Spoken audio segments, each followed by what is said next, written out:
So previous class में हम लोगों ने इकोनॉमिक क्राइसिस के बारे में पढ़ा, इकोनॉमिक क्राइसिस ऑफ 1991।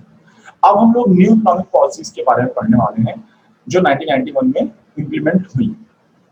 तो 1991 की इकोनॉमिक रिफॉर्म्स के जो चेंजेस थे उसकी जो मेजर हाइलाइट्स थी वो ये 3 मेजर चेंजेस थे जो हुए।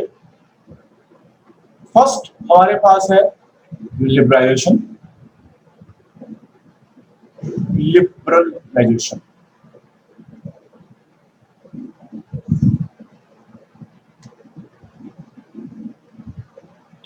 लिबरलाइजेशन, ग्लोबलाइजेशन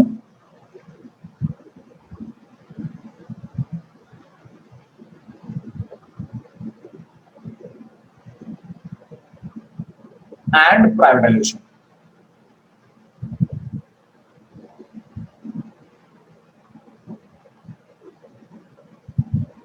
तीनों का मतलब समझ लेते हैं और फिर डिटेल में इसको हम लोग आगे डिस्कस करने वाले हैं, है ना। लिबरलाइजेशन का मतलब होता है, हिंदी में अगर हम समझे या नॉर्मली अगर हम सेंस इसकी समझे तो फ्री कर देना। लिबरल जैसे कहते हैं ना, आपने वर्ड सुना होगा लिबरल, फ्री फ्रॉम बाउंडेशंस या फ्री फ्रॉम रेगुलेशंस। तो लिबरलाइजेशन में जो सबसे पहला जो चेंजेस लाए गए वो लाइसेंसिंग और जो दूसरे रेगुलेटरी पॉलिसीज थी उनसे फ्री किया गया इंडस्ट्रीज को। लिबरलाइजेशन के अंदर बेसिकली ये हुआ, शैकल फ्री, इकोनॉमी को जो जंजीरों में बांधा हुआ था कई सारे रेगुलेशन से, लिमिटेड पॉलिसीज से, उन सब से फ्री किया गया, free from boundations, limitations. Globalisation का मतलब क्या होता है कि हम अपनी डोमेस्टिक मार्केट को यानी अपनी कंट्री की मार्केट को इंटरनेशनल मार्केट से इंटीग्रेट कराना। इंटीग्रेट करने का मतलब है कि इन दोनों ही मार्केट को एक सेम प्लेटफॉर्म पर लेके आना। तो डोमेस्टिक मार्केट को इंटरनेशनल मार्केट से इंटीग्रेट कराना, सेम प्लेटफॉर्म पे लेके आना। प्राइवेटाइजेशन का मतलब क्या है कि जहां पे पब्लिक सेक्टर यानी गवर्नमेंट, उसके अंडर में जो भी यूनिट्स थी यानी public sector units, companies, firm, industry, government के अंडर में जो थी वो गवर्नमेंट उन्हें अब बेच रही है प्राइवेट सेक्टर को। मींस जो ऑनरशिप है ऐसी फर्म्स की या ऐसी इंडस्ट्रीज को वो हैंड ओवर कर रही है गवर्नमेंट, किसको? प्राइवेट सेक्टर को। आप हिंदी में बिल्कुल सिंपल लैंग्वेज समझ सकते हैं कि गवर्नमेंट अपनी कंपनीज, अपनी बड़े बड़े जो इंटरप्राइजेस हैं, गवर्नमेंट प्राइवेट सेक्टर को बेच रही है। तो इन सभी चीजों को बहुत डिटेल में हम लोग पढ़ने वाले हैं। First liberalisation, then globalisation and privatisation. तो न्यू इकोनॉमिक पॉलिसीज की जो मेन यूएसपी थी, है ना, वो ये 3 हमारे मेजर चेंजेस थे जिसके अंडर गवर्नमेंट ने कई सारे वेरियस चेंजेस को इंप्लीमेंट किया in new economic policies of 1991। तो let us discuss first liberalisation. तो हम यहाँ पे लिबरलाइजेशन का मतलब समझेंगे और क्या क्या उन्होंने चीजों को चेंज किया इसके अंदर, इन सबको देखने वाले हैं।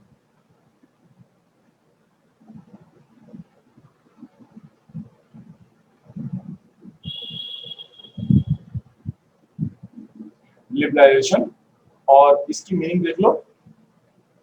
बेसिकली ये क्या है? It's a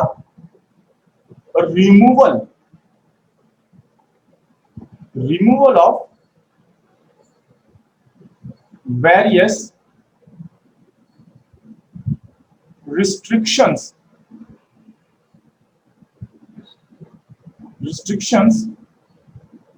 and barriers imposed by the government। Government ने जो कई सारे बैरियर्स और रिस्ट्रिक्शंस लगा रखी थी उनसे मुक्ति मिलना, उनको हटा देना, रिमूव कर देना। सच एज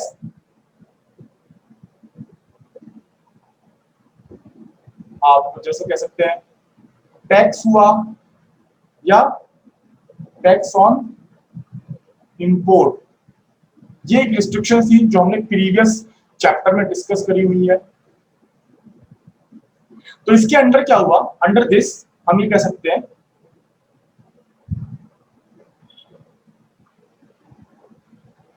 अंडर दिस यानी अंडर लिबरलाइजेशन गवर्नमेंट ने क्या किया कि जो प्राइवेट इंडस्ट्रीज थी उनको लिबरलाइज करने के लिए जो अननेसेसरी गवर्नमेंट कंट्रोल्स थे,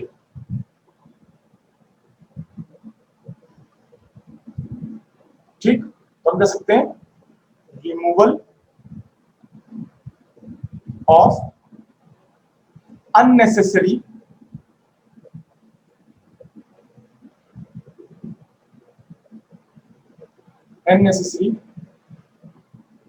government controls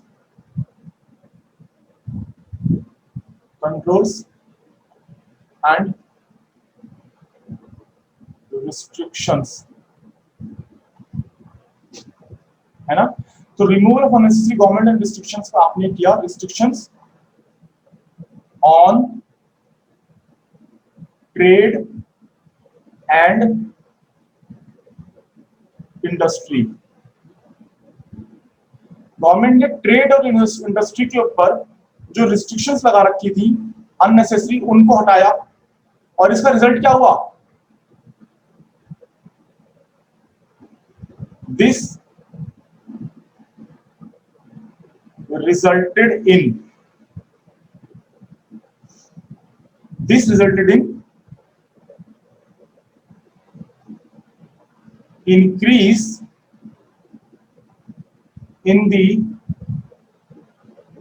import and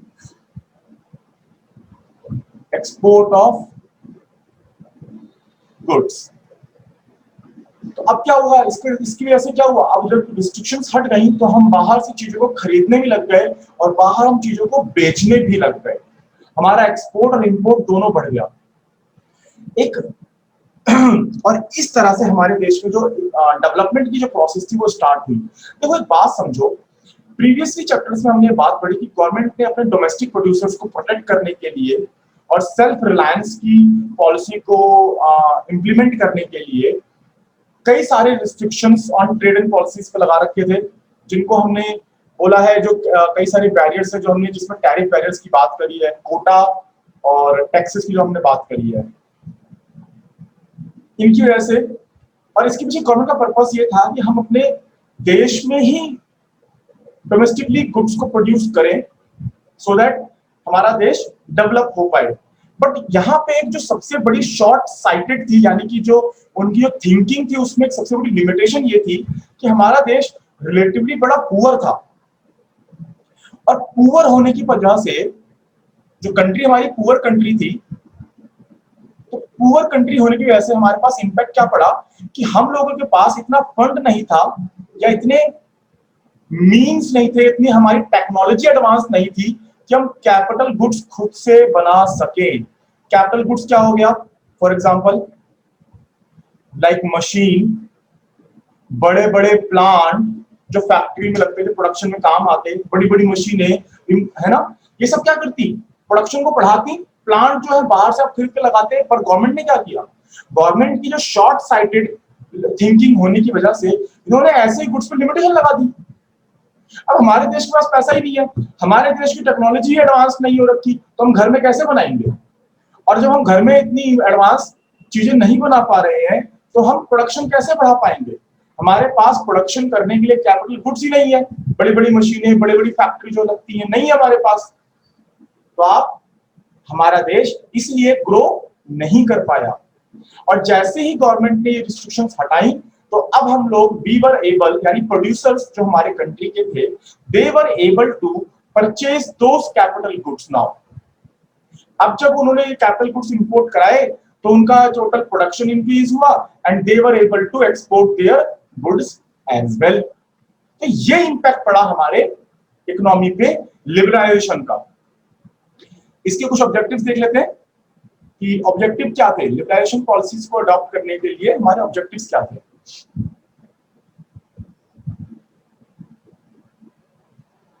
objective of liberalisation,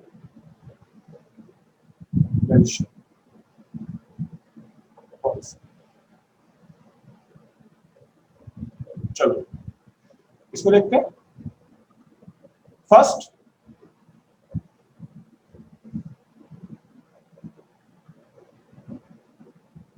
है हमारे पास increase the competition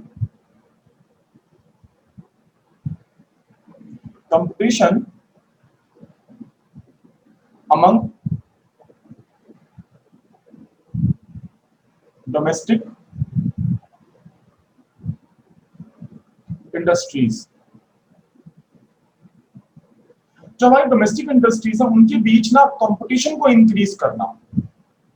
first of all उसी पॉइंट से आगे बढ़ते हैं जो भी हमने पीछे छोड़ा कि हमारे पास कैपिटल गुड्स नहीं थे, तो लोगों के हमारे प्रोड्यूसर्स के पास वो मीन्स नहीं थे जिससे वो एक क्वालिटी प्रोडक्ट इंप्रूव कर पाए अपना, है ना।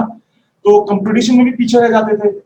और जब हमने अपने डोमेस्टिक प्रोड्यूसर्स को इस तरह से प्रोटेक्ट कर रखा है तो they were not encouraged to produce qualitative goods, है ना। उनको पता है कि हम लोग तो प्रोटेक्टेड है, हमारा तो कुछ नहीं है, हमारी गवर्नमेंट हमें प्रोटेक्ट कर रही है। नाउ अब गवर्नमेंट ने जब लिबरलाइज कर दिया, बाहर से एक्सपोर्ट इंपोर्ट हो सकता है, शैकल फ्री किया, तो जो बाहर की कंपनियां भी हैं, इंटरनेशनल इंडस्ट्रीज जो है, वो इंडिया में आके काम कर सकती थी। धीरे धीरे समझना, अपनी सामान बेच सकती है, काम करने वाला वो अपना गुड्स एंड सर्विसेज बेच सकती है। लोग जो है भारत के जो लोग हैं अब बाहर से भी अपनी चीजों को मंगा सकते थे सस्ते दामों पे। तो इसलिए जो हमारे डोमेस्टिक इंडस्ट्रीज थी, नाउ दे वर एनकरेज्ड कि यार अगर हम अब लोग अपना कंपटीशन यानी हम अपना अगर क्वालिटी ऑफ प्रोडक्ट्स नहीं इंप्रूव करेंगे तो हम लोग तो आउट ऑफ बिजनेस हो जाएंगे, और आउट ऑफ बिजनेस हो जाएंगे तो इसीलिए इन्होंने इस तरीके से कंपटीशन को एक मोटिवेशन दिया थ्रू लिबरलाइजेशन पॉलिसी, और हमारे देश में कंपटीशन बढ़ा। और सीधा सा लॉजिक है, कंपटीशन बढ़ेगा तो जो एंड कंज्यूमर है, यानी हम जो एंड कंज्यूमर है, हमें क्वालिटी ऑफ प्रोडक्ट मिलेगा। अगर दो प्रोड्यूसर आपस में कॉम्पीट कर रहे हैं ना, इसमें फायदा किसका है? हमारा, हम कंज्यूमर का, है ना। चलो दूसरा point, encourage export and import of goods and services. यहाँ पे इसके थ्रू गवर्नमेंट ने हमारे प्रोड्यूसर्स को एक्सपोर्ट इंपोर्ट करने के लिए भी इंकरेज किया। देखो अगर कंपटीशन बढ़ेगा तो क्वालिटी ऑफ प्रोडक्ट बढ़ेंगे, क्वालिटी ऑफ प्रोडक्ट बढ़ेगा तो हम इंटरनेशनल लेवल पे भी compete करने लायक होंगे, और इससे हमारा क्या होगा, क्वालिटी ऑफ प्रोडक्ट बढ़ेगा तो हमारा प्रोडक्शन भी इंक्रीज होगा, और प्रोडक्शन इंक्रीज होगा तो हमारे देश की ओवरऑल जीडीपी इंप्रूव होगी, और हम इस तरह से ग्रोथ की तरफ आगे बढ़ेंगे। तो जितना ज्यादा हम अपना प्रोडक्ट्स को बेचेंगे और इंपोर्ट करेंगे, हमारा ओवरऑल इंफ्रास्ट्रक्चर और ओवरऑल फैसिलिटीज इंक्रीज होती है, सपोर्टिंग जिसे आप बोलते हो, सब इंक्रीज होगा। तो गवर्नमेंट चाहती थी कि हम अपने एक्सपोर्ट इंपोर्ट को बढ़ाएं, जिससे हमारा ओवरऑल डेवलपमेंट, ओवरऑल प्रोडक्शन हमारा इंक्रीज हो और हमारी इकोनॉमी ग्रो करे। Third, improve financial discipline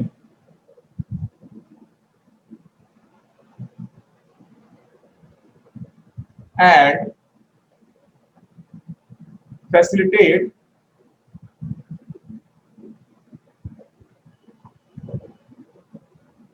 modernization।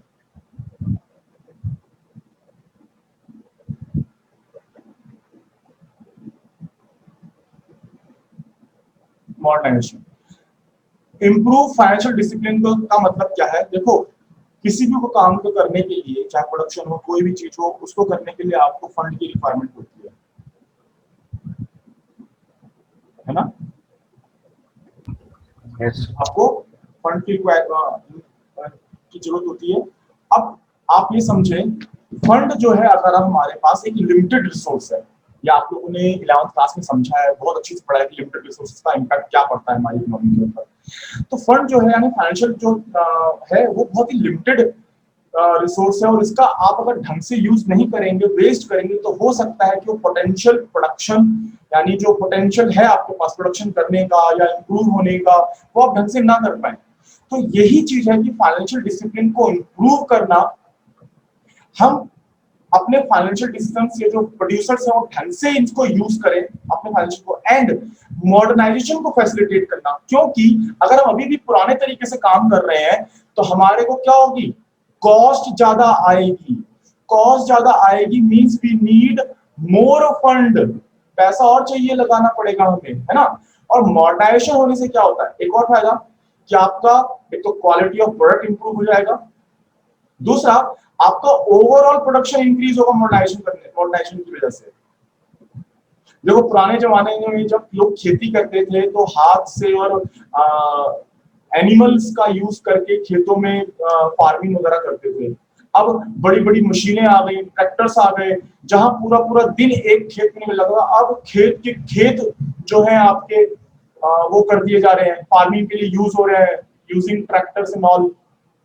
पहले तालाब का पानी किया जाता था, अब मोटर वोटर आ गई, मशीनें आ गई, बड़ी बड़ी पंप से सारा पानी खेत को सींच दिया जाता है, इरिगेशन फैसिलिटी। ये सारी चीजें क्या है, ये बहुत छोटी छोटी चीजें हैं।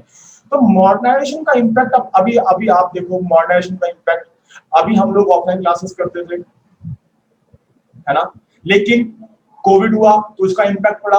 हम मॉडर्नाइजेशन और इंफ्रास्ट्रक्चर हमारे पास था तो हम मॉडर्नाइजेशन की तरफ शिफ्ट हुए। नाउ अब हम लोग घर बैठे ही आराम से क्लासेस कर सकते हैं, interaction, one two one interaction आराम से हो सकता है। तो ये सारी चीजें यहाँ पे थी, और यही मोटिव था कि हमें अपने देश में फाइनेंशियल डिसिप्लिन को इंप्रूव करना, दूसरा मॉडर्नाइजेशन को हेल्प करना। हम धीरे धीरे मॉडर्नाइजेशन की तरफ शिफ्ट होना चाहते थे। Fourth, decrease the depth of depth burden of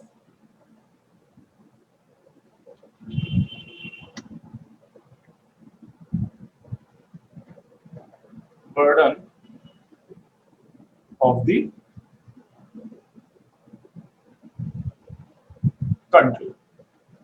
okay, clear भाई। देखो अगर हमारे पास पैसा आएगा, हम लोगों ने प्रीवियसली पढ़ा है कि हम लोगों को अपने खर्चे करने के लिए भी वर्ल्ड बैंक से, IMF से लोन लेना पड़ा था, हमारा बैलेंस ऑफ पेमेंट जो है अनफेवरेबल था, ये सारी बातें हमने वहां पे पढ़ी।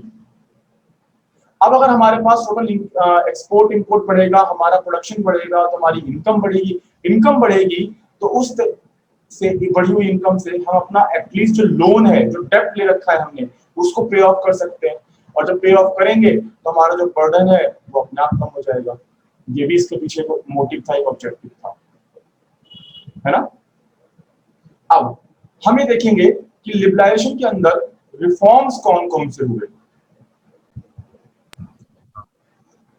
अब हम लोग देखने वाले हैं कौन कौन से रिफॉर्म्स हुए थे। तो सबसे पहला रिफॉर्म हुआ था industrial sector reform under liberalisation.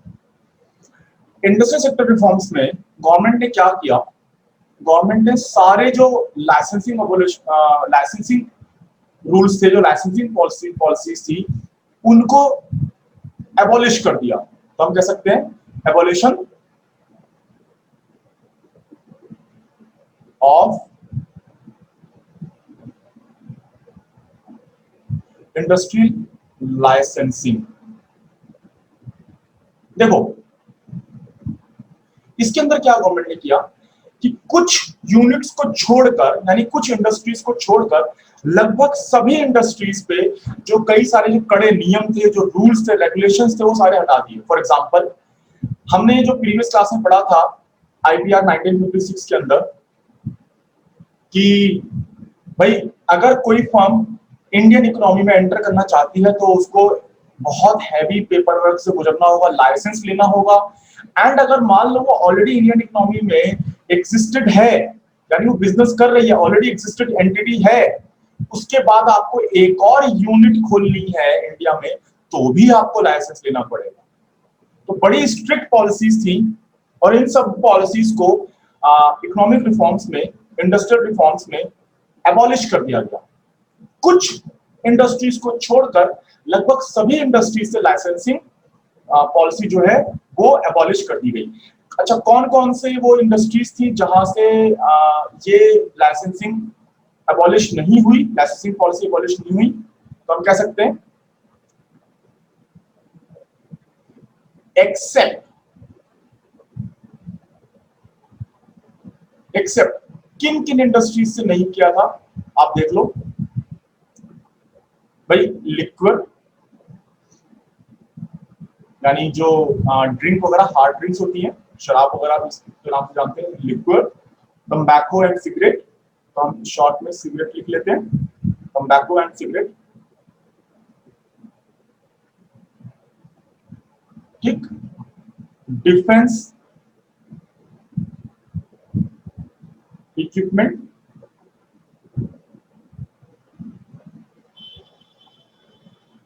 कुछ इंडस्ट्रियल एक्सप्लोजिव्स,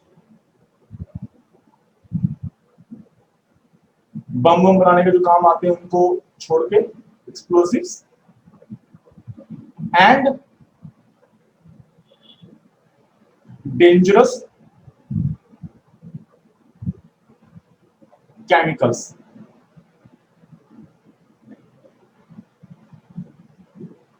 आप खुद ही सोच सकते हो कि वो गवर्नमेंट ने ऐसी ही इंडस्ट्री अपने पास रखी जिससे देश को काफी नुकसान हो सकता था। तो liquid, cigarettes, defence equipments, industrial explosives and dangerous chemicals, जो तेजाब वगैरह या दूसरी ऐसी जो केमिकल्स हैं, इनको गवर्नमेंट ने, इनके ऊपर से गवर्नमेंट ने बैन नहीं हटाया, लेकिन बाकी चीजों में गवर्नमेंट ने सारे बैन जो लाइसेंसिंग फीस वगैरह थी वो हटा दिया। यानी इनका काम करी, ये इंडस्ट्री खोलने के लिए आपको लाइसेंस की जरूरत है। आपको लिक्विड शॉप खोलनी है, गवर्नमेंट से लाइसेंस लो। आपको आर्म्स वगैरह की शॉप खोलनी है, गवर्नमेंट से लाइसेंस लो। इंडस्ट्रियल एक्सप्लोसिव्स वगैरह का आपने वो रखना है, तो आप दुकान खोलनी है, वो ऐसा कुछ करना है, बिजनेस करना है, आप गवर्नमेंट से लाइसेंस लो। इवन बच्चों, जो ये अभी दिवाली आने वाली है, पटाखे वटाखे बिकेंगे, तो हर कोई उठा के पटाखे नहीं बेच सकता। जिसको लाइसेंस मिला होगा ना वही पटाखे बेच सकता है, क्योंकि ये एक्सप्लोजिव्स में आते हैं। चलिए ठीक है, तो बाकी सबसे हटा दिया। अच्छा, ये कैसे हम कह सकते हैं? देखो ध्यान से, जो नंबर ऑफ इंडस्ट्रीज हमने पढ़ा था आईपीआर में कि गवर्नमेंट ने अपने पास लगभग 17 इंडस्ट्रीज अपने पास रखी थी और 12 इंडस्ट्रीज जो है प्रोग्रेसिवली स्टेट ओन्ड थी। अब ध्यान से समझना कि वो जो इंडस्ट्रीज थी गवर्नमेंट ने रिड्यूस करके, यहां पे हम लिख लेते हैं, एक तो ये हो गया एग्जांपल के लिए, और ये एक अंडरस्टैंडिंग हो गई। हम कह सकते हैं industries reserve for public sector was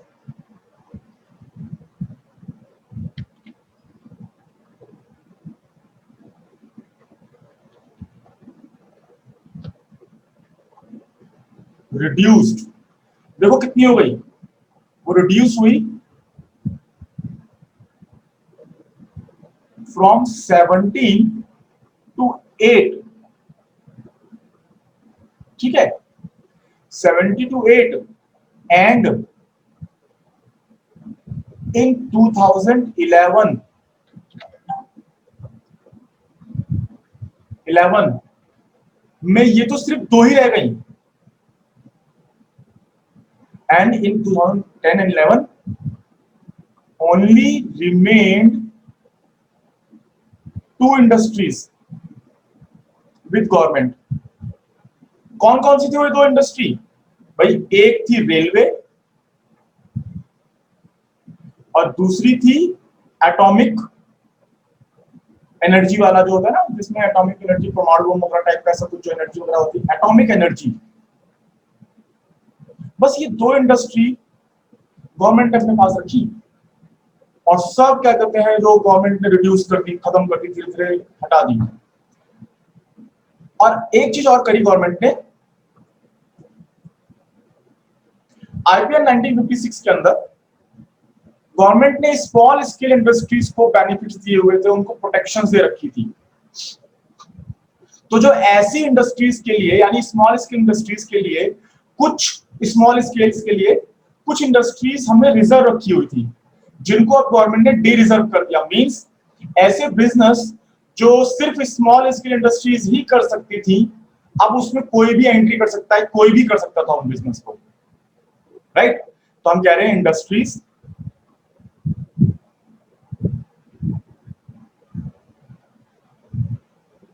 reserve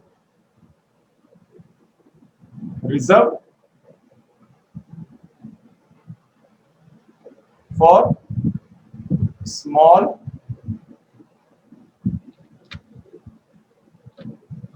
scale industries.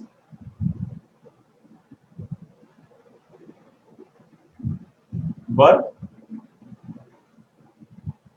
D reserve. भाई जो रिजर्व का मतलब है उसके अपोजिट डी रिजर्व, यानी पहले रिजर्व कर रखा था, अब वो रिजर्व हटा दिया, अब कोई भी काम कर सकता है। डी रिजर्व और मार्केट फोर्सेस पे छोड़ दिया, भाई डिमांड एंड सप्लाई पे छोड़ दिया।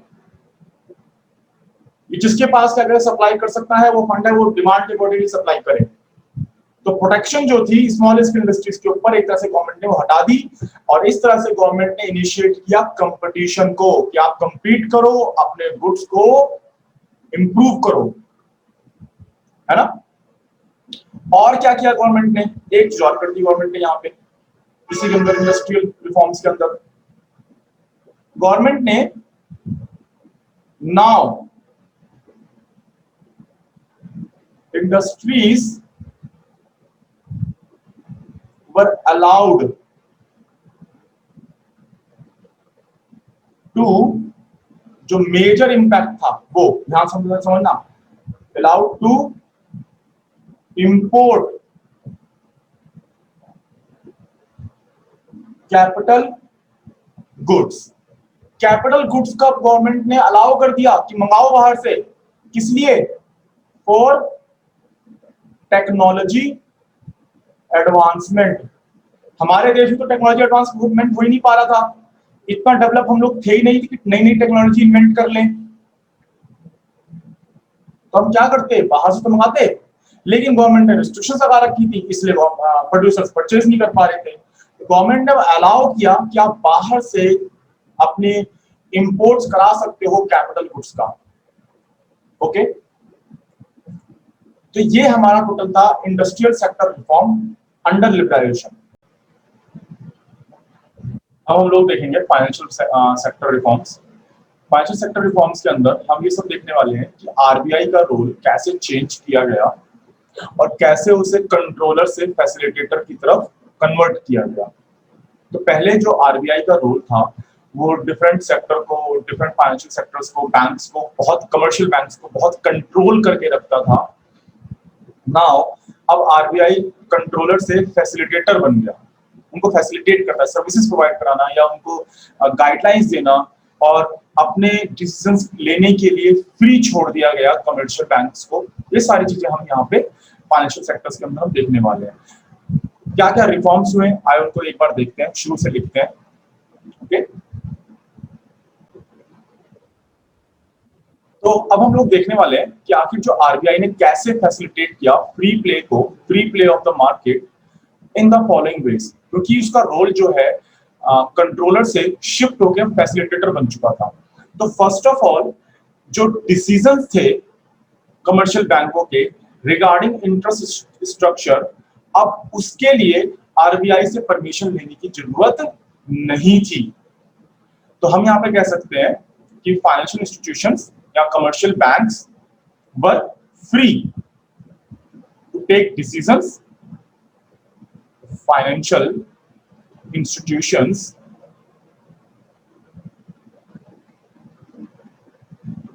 were free या फिर were allowed to take decisions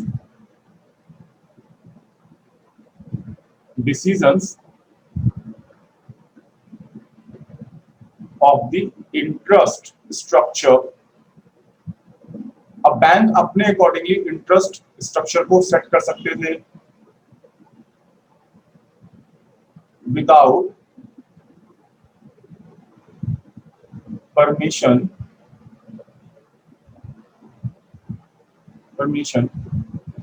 from RBI. RBI से परमिशन लिए बिना ही अब वो अपने इंटरेस्ट को, चाहे देखिए कमर्शियल बैंक क्या होते हैं, वो गवर्नमेंट बैंक के मुकाबले ज्यादा इंटरेस्ट देते हैं आपको, यानी जो प्राइवेट बैंक होते हैं, सॉरी जो प्राइवेट बैंक्स होते हैं वो यूजुअली गवर्नमेंट बैंक्स के मुकाबले आपको ज्यादा इंटरेस्ट देते हैं, जैसे आईसीआईसीआई या एक्सिस बैंक वगैरह, जो आपको नॉर्मल डिपॉजिट पे यानी नॉर्मल सेविंग अकाउंट पे आपको 4% का इंटरेस्ट देते हैं, और जो बैंक वगैरह है वो मुश्किल से 3% का इंटरेस्ट दे रहे हैं आपको, है ना। ये जो है इस तरह जो हम अपने, अगर जो bank private bank higher interest दे रहा है और इसकी वजह से वो ज्यादा कस्टमर को अट्रैक्ट कर सकता है अपने पास अकाउंट्स खुलवाने के लिए, जितने ज्यादा उसके बैंक्स में अकाउंट खुलेंगे और उतना ही ज्यादा वो मार्केट में लोन दे सकता है। तो ये सारी चीजें एक बैंक जो है बेनिफिट उठा सकता है, एंड ऐसे डिसीजंस लेने के लिए आरबीआई ने उनको फ्री छोड़ दिया, क्या भैया आप अपने हिसाब से डिसीजंस ले लो।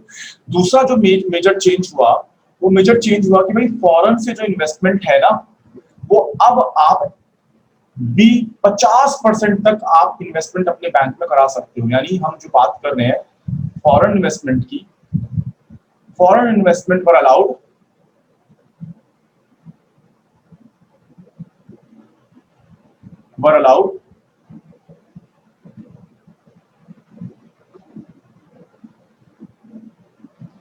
in banking sector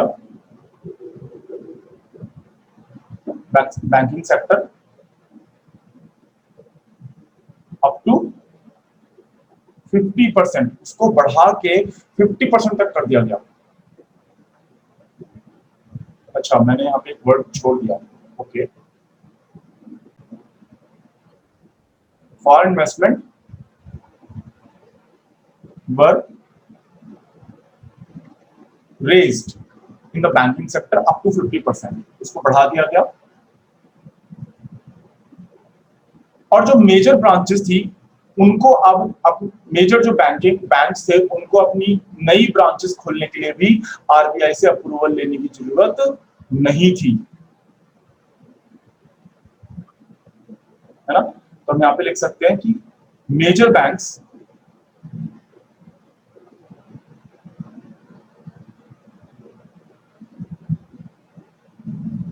banks were given authority to open new branches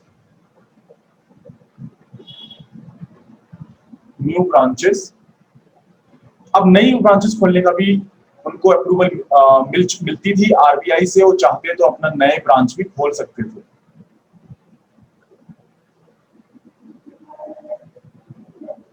with the approval of RBI, कुछ कंडीशंस को फुलफिल करने के लिए, अदरवाइज कोई बहुत ज्यादा मेजर रूल्स एंड रेगुलेशंस नहीं इंपोज की जाती थी, कुछ बेसिक्स कंडीशंस को फुलफिल किया जाना चाहिए था बस। एक चीज और समझते हैं, तो ये जो सारे चेंजेस बैंकिंग सेक्टर में हुए, फाइनेंशियल सेक्टर में हुए, लिबरलाइजेशन जो हुआ यहाँ पे, खासकर आरबीआई के द्वारा फॉरेन इन्वेस्टमेंट को 50% तक रेस करने की परमिशन देना, ब्रांचेस डिफरेंट ब्रांचेस को ओपन करने की परमिशन देना, और इंटरेस्ट स्ट्रक्चर को फ्री प्ले पे छोड़ देना कि गवर्नमेंट माइस्टेक बैंक्स अपने अकॉर्डिंगली इंटरेस्ट स्ट्रक्चर को मेंटेन कर सकते हैं। इस तरह बैंक्स जो थे now they were able to generate more resources means capital within India, यानी इंडिया के अंदर या इंडिया के बाहर, अब्रॉड बाहर से भी पैसा बैंक्स में आ सकता था। तो इस तरह से उन्होंने कैपिटल जनरेट करी, बहुत सारा फंड जनरेट किया, और जो फंड और कैपिटल जनरेट करी, now they were able to give more loans to producers, investors, जो बड़े बड़े बिजनेस शुरू करना चाहते थे, बिजनेसमैन, और वहां से इंटरेस्ट की इनकम की बैंकों ने। और इस तरह जो डिपॉजिटर्स थे जो बैंक में पैसा जमा कराते हैं उनको डिपॉजिटर्स बोला जाता है, उनके इंटरेस्ट स्ट्रक्चर को अफेक्ट किए बिना बैंक्स ने ये सारे जो है अचीवमेंट अचीव करी, जो इतने सारे जो चीजें करी, इसी तरीके से इसीलिए कर पाए क्योंकि अब उनको फ्री छोड़ा गया अपने डिसीजंस लेने के लिए। ये कुछ मेजर चेंजेस थे फाइनेंशियल सेक्टर के रिफॉर्म्स में। अब हम लोग फॉरेन एक्सचेंज रिफॉर्म्स को देखते हैं और इसके अंदर हुए चेंजेस को थोड़ा बारीकी से देखते हैं। फॉरेन एक्सचेंज रिफॉर्म्स को समझने से पहले फॉरेन एक्सचेंज को समझना जरूरी है कि आखिर ये फॉरेन एक्सचेंज होता क्या है। तो फॉरेन एक्सचेंज, याद देखो ध्यान से, फॉरेन एक्सचेंज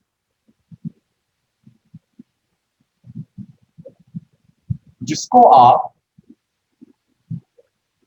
फॉरेक्स के नाम से भी जानते हो, कई बार हम इसको फॉरेक्स बोल देते हैं, कई बार हम इसको एफएक्स यानी एफएक्स बोल देते हैं।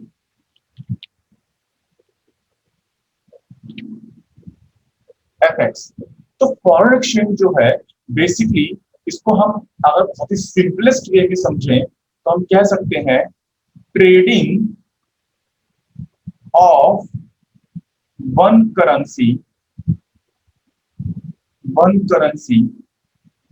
For another. सिंपलेस्ट फॉर्म में कहें तो ये हमारा मतलब। फॉर एग्जांपल देखो भाई, अब यहीं से हमारे सारी बातें समझ में आनी शुरू हो जाएंगी। सपोज मुझे यूएसए जाके घूमना है, यूएसए जाना है विजिट के लिए, घूमने के लिए, तो मैं वहां पे क्या इंडियन रुपी पे करके घूम सकता हूँ?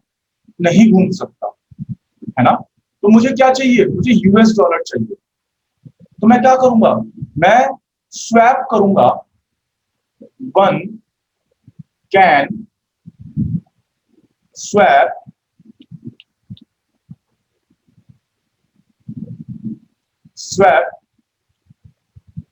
the INR यानी Indian rupees for US dollar and vice versa. भाई ये तो हमने सिर्फ एक एग्जांपल दिया। कोई भी पर्सन किसी भी कंट्री की करेंसी को किसी और करेंसी से स्वैप कर सकता है।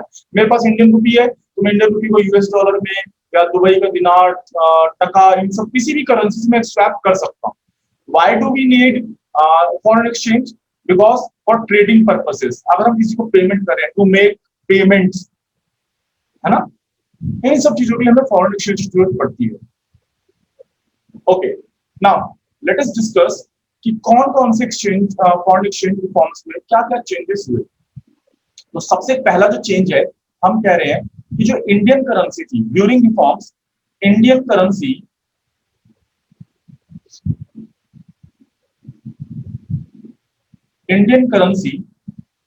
was devalued। इसको हम किसी और कंसीडर,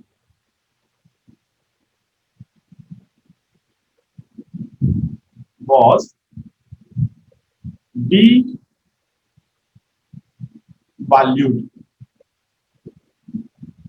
against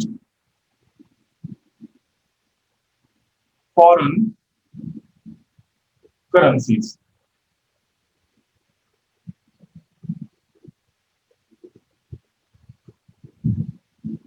फॉरेन करेंसीज, कोई भी कंट्री अपनी करेंसी की वैल्यू को डी वैल्यू क्यों करना चाहेगा, यानी कम क्यों दिखाना चाहेगा या गिराना क्यों चाहेगा? इसका सीधा लॉजिक है कि भाई उसके जो गुड्स हैं, है ना, जो गुड्स हैं और जो कॉस्ट ऑफ एक्सपोर्ट्स हैं वो अब कम हो जाएंगे। तो हम कह रहे हैं कि cost of exports will reduce, है ना, will reduce because of devaluing your currency against foreign currencies। तो जो आपके पास जो गुड्स हैं, जो गुड्स एंड सर्विसेज हैं, वो अब इंटरनेशनल मार्केट में अब एक चीपर रेट पे आ जाएंगी। यानी इंटरनेशनल मार्केट में कंपीट करने के लिए आपके गुड्स अगर सस्ते होंगे तभी तो बिकेंगे। नॉर्मल सा लॉजिक यही है ना, कि अगर हम compete कर रहे हैं अपने कंपटीटर से, हमने कम प्राइस पे अपने गुड्स को अगर दिखाया या हम बेच रहे हैं तो हम ज्यादा अच्छे से बेच पाएंगे अपने कंप्यूटर के मुकाबले में, और हम कंपटीशन कर पाएंगे अपने कंपटीटर से। तो इंटरनेशनल मार्केट में हमारे एक्सपोर्ट्स की वैल्यू जितनी कम होगी, हमारे गुड्स एंड सर्विसेज जितने कम प्राइसेस पे लिस्ट होंगे, उतना ही हमारे लिए बढ़िया है। क्यों? क्योंकि हम ज्यादा से ज्यादा सेल कर पाएंगे, और ज्यादा से ज्यादा सेल कर पाएंगे तो हमारी करेंसी और हमारी इनकम, हमारे देश की इनकम इतनी ही ज्यादा बढ़ेगी। सो टू इनकरेज एक्सपोर्ट, तो हमने क्या कहा, to encourage export we devalued our currency against foreign currency. अब इसको ना कभी भी डेप्रिसिएशन ऑफ करेंसी से कंफ्यूज मत करना। ये चैप्टर आगे हम पढ़ेंगे, आगे फॉरेन एक्सचेंज हम पूरा का पूरा चैप्टर पढ़ेंगे। तो कभी भी devaluation of currency and depreciation of currency से कभी भी कंफ्यूज मत होना। डेप्रिसिएशन ऑफ करेंसी एक अनवांटेड सिचुएशन है, जो मार्केट फोर्सेस की वजह से आपकी करेंसी की वैल्यू कम हो रही है। आप इसे चाहते नहीं हो कि आपकी करेंसी की वैल्यू घटे, लेकिन इसके उलट यानी इसके against devaluation of currency is a desired situation, intentional situation. Government tends to devalued our currency's value against a foreign currency to encourage export, है ना? या एक तो एक्सपोर्ट को encourage करना, या जो ट्रेड बैलेंस में इम्बैलेंसेस होते हैं उसको उससे कॉम्बैट करने के लिए करेंसी की वैल्यू को कम कर दिया जाता है ना? और जब हम डिवैल्यूएशन अगेंस्ट करेंसी डिवैल्यूएशन करते हैं तो हमारी इंपोर्ट की कॉस्ट बढ़ जाती है, पर एक्सपोर्ट की कॉस्ट घट जाती है। ये सब बातें समझने वाली हैं, और इन्हीं को हमने यहाँ पे रिफॉर्म्स में किया, फॉरेन एक्सचेंज रिफॉर्म्स में यही सारे चेंजेस किए। और इसका इम्पैक्ट क्या हुआ?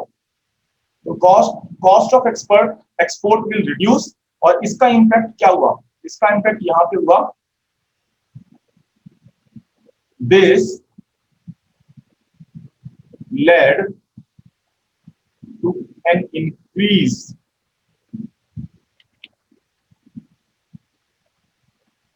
in the supply of foreign currency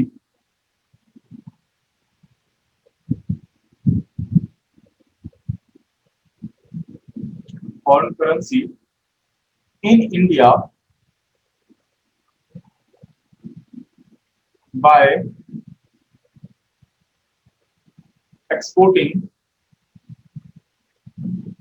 more goods and services। अब हम लोगों ने बाहर और ज्यादा गुड्स एंड सर्विसेज को बेचना शुरू कर दिया, क्योंकि हमारे गुड्स एंड सर्विसेज चीपर हो गए, सस्ते हो गए against international market, against their competitors. तो बाहर से हमारी करेंसी भी हमारे पास ज्यादा आने लगी, फॉरेन करेंसी हमारे पास ज्यादा आने लगी। गवर्नमेंट ने क्या किया? गवर्नमेंट ने भाई फ्री फ्लो के लिए छोड़ दिया, करेंसी की जो वैल्यू है वो मार्केट की फोर्सेस पे छोड़ दिया कि भाई उस पे डिसाइड होगा कि हमारी करेंसी की वैल्यू क्या होगी। देखो तभी अब गवर्नमेंट जो है हमारे जो यूएस डॉलर के अगेंस्ट हमारी करेंसी जो है, इंडियन करेंसी ऊपर नीचे होती रहती है, कभी 77 रुपी, कभी 74 रुपी, इस बीच में आजकल जो है फ्लक्चुएट हो रही है। तो हम कह सकते हैं it is free from the governments control, government control से फ्री है। And the market,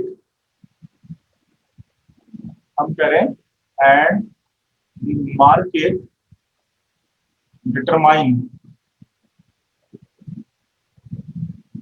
determines the rupee value in the foreign exchange market। Foreign exchange market क्या होती है? जहां पे फॉरेन एक्सचेंज को हम स्वैप करते हैं, जिस प्लेस पे या प्लेटफॉर्म पे हम अपने फॉरेन एक्सचेंज यानी फॉरेन करेंसी को एक्सचेंज करते हैं for our currency, that is called foreign exchange market, जिसको आप फॉरेक्स मार्केट भी बोलते हो। तो किसके ऊपर बेस्ड होती है? It is based on forces of demand and supply of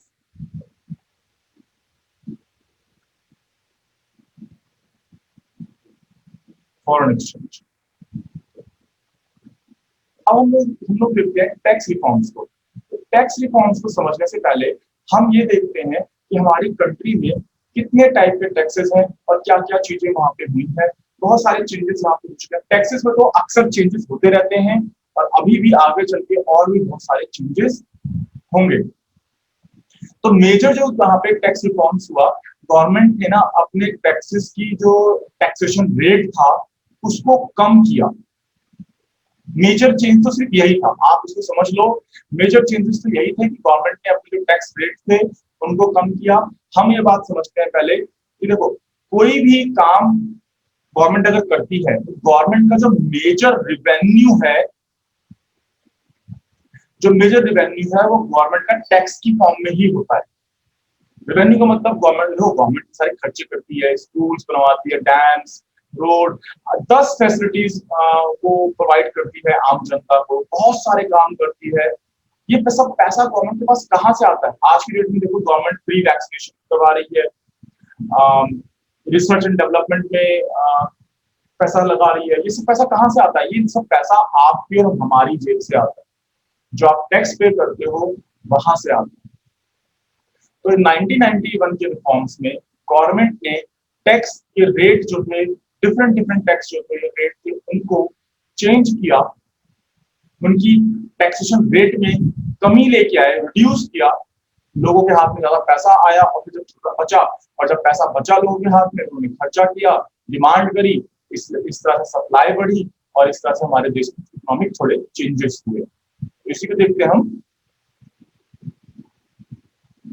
तो टैक्स रिफॉर्म्स को हम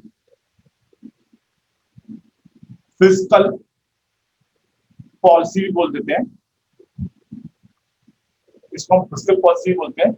अच्छा, there are two types of taxes. तो पहला जो हमारे पास टैक्स है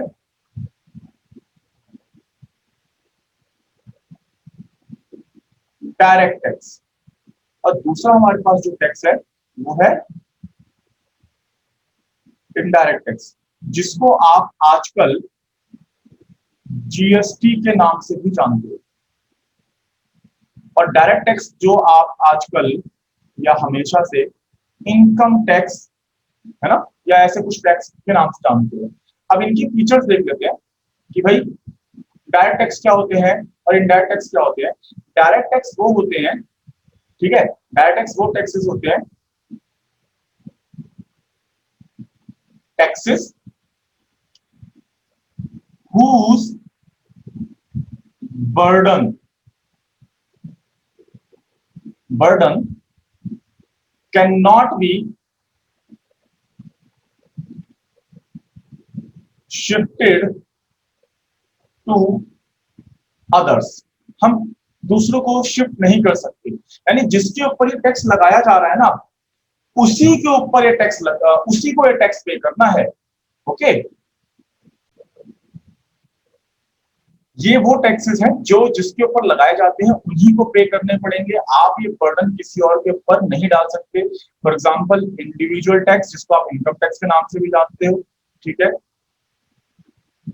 तो ये कुछ एग्जांपल्स हैं। बिजनेस या एंटरप्राइज के ऊपर जो टैक्स लगते हैं, कॉर्पोरेट टैक्स वगैरह, उनके जो प्रॉफिट पे लगते हैं, वो टैक्स, वो एग्जांपल्स हैं इसके। ये कंपनी या कोई इंडिविजुअल शिफ्ट नहीं कर सकता। मेरी इनकम के ऊपर टैक्स लगेगा तो मैं ये टैक्स शिफ्ट नहीं कर सकता, मेरे को ये पे करना ही करना है, यानी जिसके ऊपर लगाया गया वही इसको पे करना है। इनडायरेक्ट टैक्सेस क्या होंगे, समझो यहां पे। इनडायरेक्ट टैक्स, जिसको हमने जीएसटी बोल दिया, जीएसटी के नाम से भी आप जानते हो कि taxes whose burden can be shifted to others. For example, जो एक गुड्स एंड सर्विस टैक्स देते हो डिफरेंट डिफरेंट कमोडिटीज के ऊपर, आपके ऊपर जो जीएसटी लगता है, ये प्रोड्यूसर एक्चुअली जो पैसा है प्रोड्यूसर पे करता है टैक्स के तौर पे गवर्नमेंट को, लेकिन प्रोड्यूसर क्या करता है, ये टैक्स आपकी बिल में जोड़ देता है। तो प्रोड्यूसर ने क्या किया, जो उस बर्डन, उसका जो बर्डन था वो आपके ऊपर शिफ्ट कर दिया। अल्टीमेटली वो टैक्स कौन पे कर रहा है, आप पे कर रहे हो। जो गुड्स एंड सर्विस आप खरीद रहे हो, है ना, वो आप पे कर रहे हो उसके ऊपर गुड्स एंड सर्विसेज को। गवर्नमेंट ने क्या किया, गवर्नमेंट ने ये जो टैक्स थे इनको चेंजेस जो किए, ध्यान से देखना, गवर्नमेंट ने जो मेजर चेंजेस किए,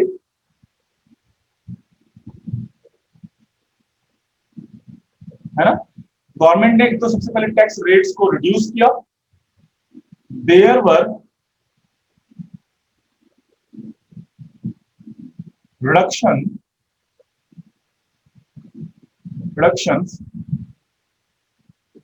in the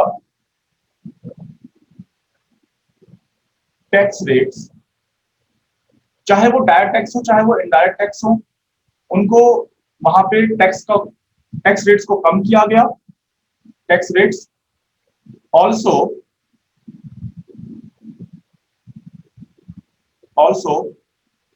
simplified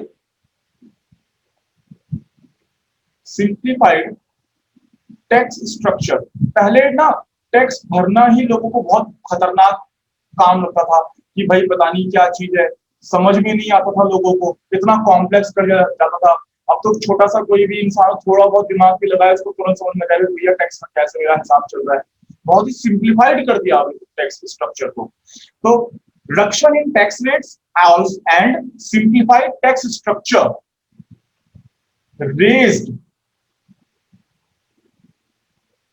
raised the tax compliance, यानी लोग अब टैक्स जो है भरने में आनाकानी नहीं करते थे, आराम से टैक्स भरते हैं।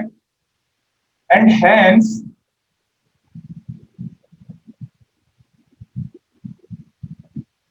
इंक्रीज्ड, और इसका इंपैक्ट क्या पड़ा, गवर्नमेंट का जो टैक्स रिवेन्यू था वो बढ़ गया।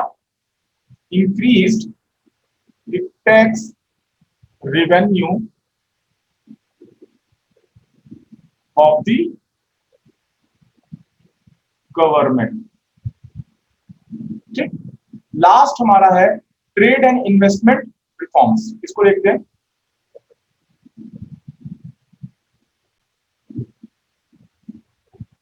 तो trade and investment policy reforms को समझने से पहले हम यहाँ प्रॉब्लम समझ लेते हैं, कैसे डिवीजन कर लेते हैं कि आखिर यहाँ प्रॉब्लम क्या है। देखो, इनिशियली गवर्नमेंट ने क्या किया था ट्रेड एंड इन्वेस्टमेंट में कि भाई बाहर से इंपोर्ट पे टैक्स और टैरिफ्स लगा दिया था, कोटा लगा दिया था, क्या बाहर से इंपोर्ट्स नहीं करा सकते। अपने डोमेस्टिक प्रोड्यूसर्स के बीच में कंपटीशन को इंकरेज करने के लिए या उनकी कंपटीशन को इंकरेज करने के लिए या उनको प्रोटेक्ट करने के लिए गवर्नमेंट ने ये पॉलिसीज को इंप्लीमेंट किया था। बट इसका नेगेटिव इम्पैक्ट बहुत ज्यादा था। क्या हुआ, देखो हमारा देश रिलेटिवली बहुत गरीब देश था, तो हमारे पास जो टेक्नोलॉजी एडवांसमेंट के लिए तो इतना रिसर्च एंड डेवलपमेंट में लगाने के लिए पैसा ही नहीं था। हमारे पास साइंटिफिकली हम इतने डेवलप नहीं थे, टेक्नोलॉजी वाइज हम इतने डेवलप नहीं थे। तो प्रोडक्शन के लिए जो बड़ी बड़ी मशीनें होती हैं, प्लांट होते हैं, हम क्या करते, बाहर से मंगाते ना। इवन आज देखो दिल्ली में, यानी हमारे यहाँ जो सिग्नेचर ब्रिज लगा है, इसका जो मेन जो ब्रिज है, जो सिग्नेचर जो जिसको हम देखते हैं, टूरिस्ट के लिए जाते हैं, पॉइंट है हमारा, वो भी बाहर से मंगाया गया। बड़ी बड़ी मशीनें जो है, बहुत सारी चीजें हैं वो बाहर से मंगाई गई। तो ये कैसे हो पाया, ये तभी हो पाया जब गवर्नमेंट ने जो इंपोर्ट रिस्ट्रिक्शंस थी, बहुत सारी पॉलिसी रिस्ट्रिक्टिव पॉलिसीज लगा रखी थी ट्रेड के ऊपर, इंपोर्ट के ऊपर खूब सारे टैक्सेस लगा रखे थे, इन सबको जो गवर्नमेंट ने डिमोलिश किया, डिसमेंटल किया, अबॉलिश किया, डिसमेंटल किया, तब जाके जो क्वांटिटी रिस्ट्रिक्शंस थी इनको हटाया, रिमूव किया, तब जाके बाहर से हमारे जो प्रोड्यूसर्स थे ऐसे एडवांस टेक्नोलॉजी को से रिलेटेड गुड्स एंड मशीनों को बाहर से इंपोर्ट करा पाए और हमारे देश में जो प्रोडक्शन बढ़ा। ये सारे चेंजेस हमारे हुए trade and investment policies reform के अंदर। हाँ तो आप देख सकते हैं यहाँ पे हमने कवर कर लिया जो चीजें मैंने आपको समझाई, वही बातें हमने लिखी है यहाँ पे कि trade and investment were liberalised, इनको हमने लिबरलाइज कर दिया to increase international competitiveness. International market में हमारे जो प्रोड्यूसर्स हैं वो कंपटीशन करने लायक हो, इंडस्ट्री प्रोडक्शन और फॉरेन इन्वेस्टमेंट एंड टेक्नोलॉजी के वाइज हम compete कर पाए।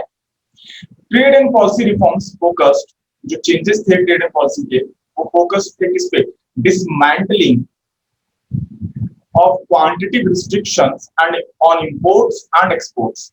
जो बड़े बड़े कैपिटल गुड्स के ऊपर जो रिस्ट्रिक्शंस थी वो हटाई गई।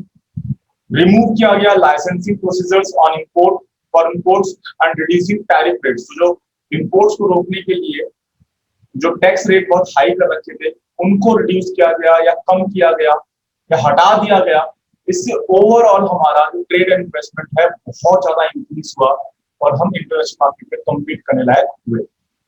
जो सबसे ज्यादा मेजर चेंजेस जो था, जो मेजर इम्पैक्ट था वो ये था, now we were able to import capital goods, बड़ी बड़ी मशीनें, प्लांट्स इंडिया में हम इंपोर्ट करा सकते थे और उससे हमने अपनी फैक्ट्री सेटअप करी, इंडस्ट्रियल सेक्टर हमारा इंप्रूव हुआ और हमारा टोटल ओवरऑल जीडीपी हमारे देश की इंप्रूव हुई।